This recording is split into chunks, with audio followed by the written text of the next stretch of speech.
ሙስሊሞች ጋር እልህ የተጋባው ትምህርት ሚኒስቴርና የመፍትሄው ቁልፍ የኢትዮጵያ ሙስሊም ለዘመናት በተለያዩ ሲስተማቲክ በሆኑ መንገዶች ከትምህርት ገበታ ሲባረር ኖሯል። ድሮ በቤተ ክህነት ሐሳብ የተቃኘ ትምህርት በነበረበት ዘመን አባቶቻችን እምነታቸውን ለመጠበቅ በሚል ጽናት ከዘመናዊው የትምህርት ገበታ እንዲርቁ ተዳርገው ነበር። በብዙ ልፋትና ትግል ያ ዘመን አልፎ ስርዓቱ ተወገደ። ትምህርት ሴኩላር ሆነ ከተባለ በኋላም ቢሆን ያው አሮጌው የማግለል መንፈስ በአዲስ ቃባ ተሽሞንምኖ ዛሬም ድረስ ሙስሊሙን እያደማ ይገኛል።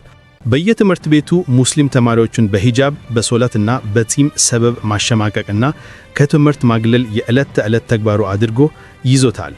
ጉዳዩ የመብት መከልከል ብቻ አይደለም፣ ሆን ተብሎ የሚደረግ የስነ ልቡና ጦርነት ጭምር እንጂ።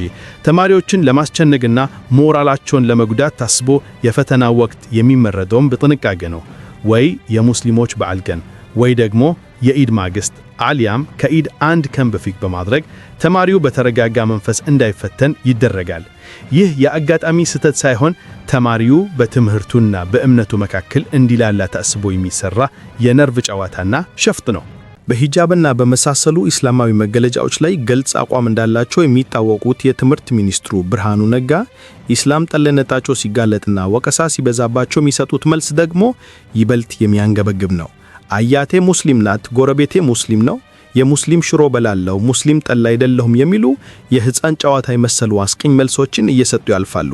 ክቡር ሚኒስትር ሆይ የሙስሊሙ ጥያቄ የሽሮ የመብላት ጉዳይ ሳይሆን በማንነት የመከበር ህገ መንግስታዊ መብታችንን የመጠቀምና እንደ ዜጋ እኩል የመታየት ጥያቄ ነው። ወላጆች ሆይ ልጆቻችሁ በትምህርት ቤት የሚደርስባቸው ጫና ቀላል አይደለም።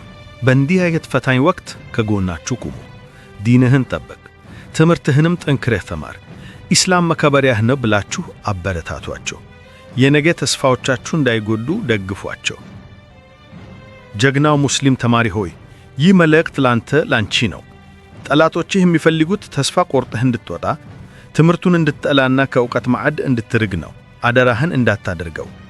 ይህንን ሴራ የምታሸንፈው በትምህርትህ ስትበረታ ብቻ ነው።